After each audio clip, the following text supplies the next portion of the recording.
Bismillahirrahmanirrahim. Assalamualaikum warahmatullahi wabarakatuh. Masih bersama karduk.com. Pada kesempatan kali ini kami akan menyampaikan kabar gembira yang datang dari BKN untuk para tenaga honorer, khususnya bagi para tenaga honorer yang mendapatkan kode R2 dan R3 pada pengumuman hasil seleksi tahap 1, yaitu sujud syukur honorer R2 dan R3 tanpa kode L dapat afirmasi khusus menjadi P3K penuh waktu. Begini mekanismenya. Untuk mengetahui lebih detailnya silahkan simak video ini sampai selesai.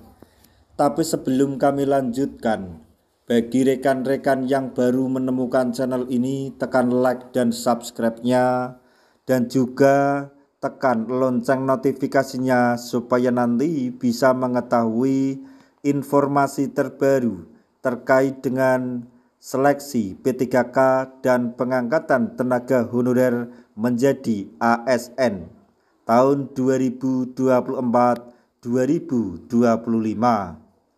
Sekarang mari kita simak dan cermati penjelasan dari BKN berikut ini supaya nanti tidak gagal paham. Badan Kepegawaian Negara atau BKN baru-baru ini mengungkapkan data terkait jumlah pemerintah daerah yang telah mengajukan formasi tambahan untuk pegawai pemerintah dengan perjanjian kerja atau P3K tahun 2024. Informasi terkait nasib tenaga honorer pada seleksi P3K disampaikan oleh Kepala Pusat Perencanaan Kebutuhan Aparatur Sipil Negara BKN Muhammad Ridwan beberapa waktu lalu tahun 2025 ini.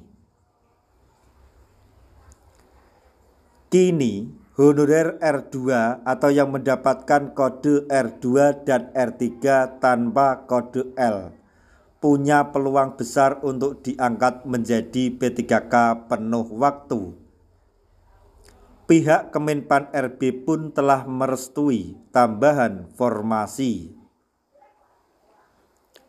Namun, hingga tanggal 2 Januari tahun 2025, hanya ada 2 pemerintah daerah yang mengajukan formasi tambahan pada seleksi P3K, yaitu Kota Surabaya dan Kabupaten Konawe Selatan. Kedua wilayah tersebut mendapatkan persetujuan untuk penambahan formasi P3K tahap pertama. Di Kota Surabaya, salah satu penerima formasi tambahan adalah Guru Supriyani yang sebelumnya sempat dinyatakan gugur. Melalui afirmasi khusus, ia kini dinyatakan menjadi P3K penuh waktu.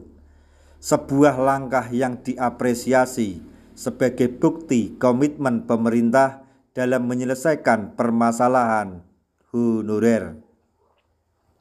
Jadi untuk pengajuan tambahan formasi sementara yang di ACC adalah 2 daerah tersebut, akan tetapi ada beberapa daerah lain yang sampai saat ini mengajukan formasi tapi belum betul-betul di ACC oleh Menpan RB.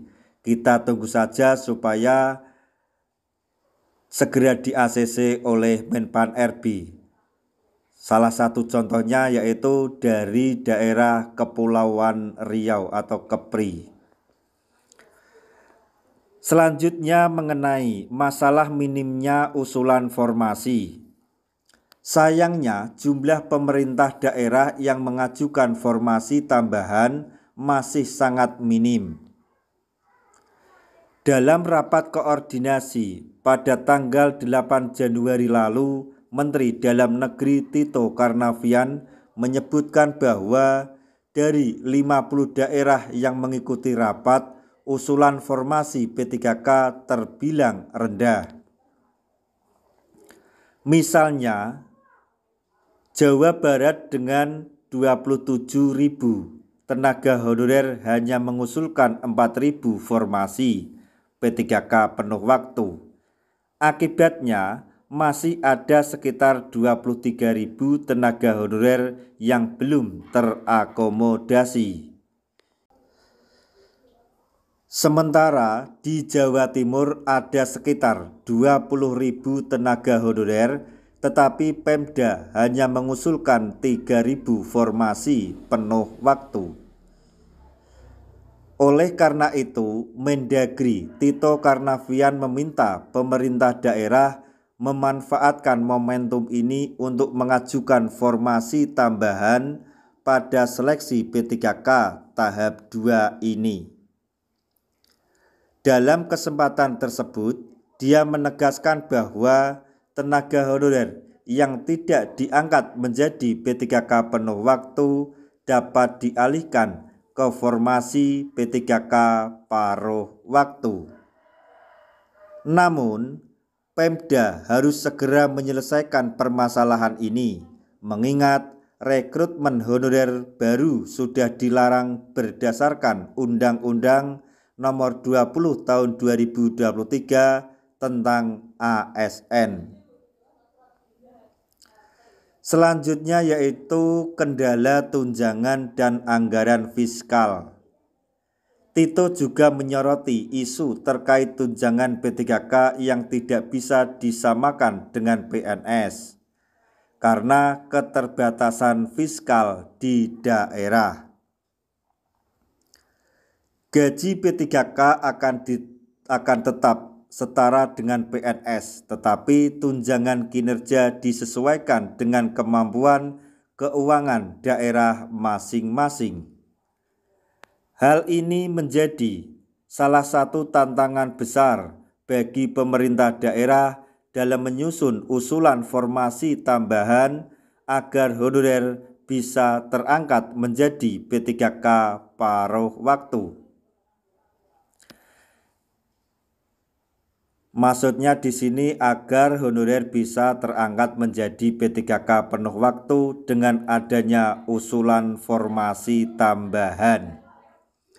Nah, demikian tadi informasi yang dapat kami sampaikan, informasi atau kabar gembira yang datang dari BKN untuk para tenaga honorer khususnya yang mendapatkan kode R2 dan R3 pada hasil pengumuman seleksi di tahap 1, yaitu sujud syukur.